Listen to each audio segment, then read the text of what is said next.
वंचित बहुजन आघाडीचे नेते प्रकाश आंबेडकरांनी काँग्रेस प्रदेशाध्यक्ष नाना पटोलेंवर आरोप केला।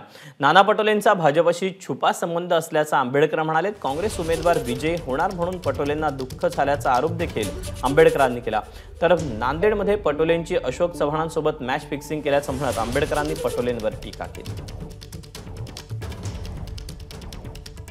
पत्रकार परिषदेमध्ये नाना पटोले यांना काँग्रेसचा उमेदवार जिंकणार याच्याबद्दल प्रचंड दुःख झालं आणि म्हणून त्यांनी असा आज आरोप केला की आम्ही जे काँग्रेसच्या उमेदवाराला पाठिंबा दिला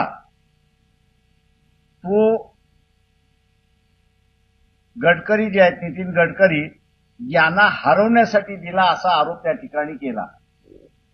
नाना पटोले आणि भारतीय जनता पक्षामधल्या काही नेत्यांबरोबरचे त्यांचे असणारे संबंध यातून खुले झाले। विशेष करून नांदेडमधला उमेदवार काँग्रेस पक्षाचा की हे उमेदवार आठवड्यातून 3 दिवस डायलिसिसवरती आहेत, याचाच अर्थ ते फिरू शकत नाहीत अशी परिस्थिती आहे। तिथे नाना पटोलेने सांगावं मॅच फिक्सिंग अशोक चव्हाणाबरोबर झाली की नाही, पाठिंबा देण्याचा प्रश्न उद्भवत नाही जोपर्यंत आम्हाला काँग्रेस पक्षाचे वरिष्ठ लोक सांगत नाहीत तोपर्यंत।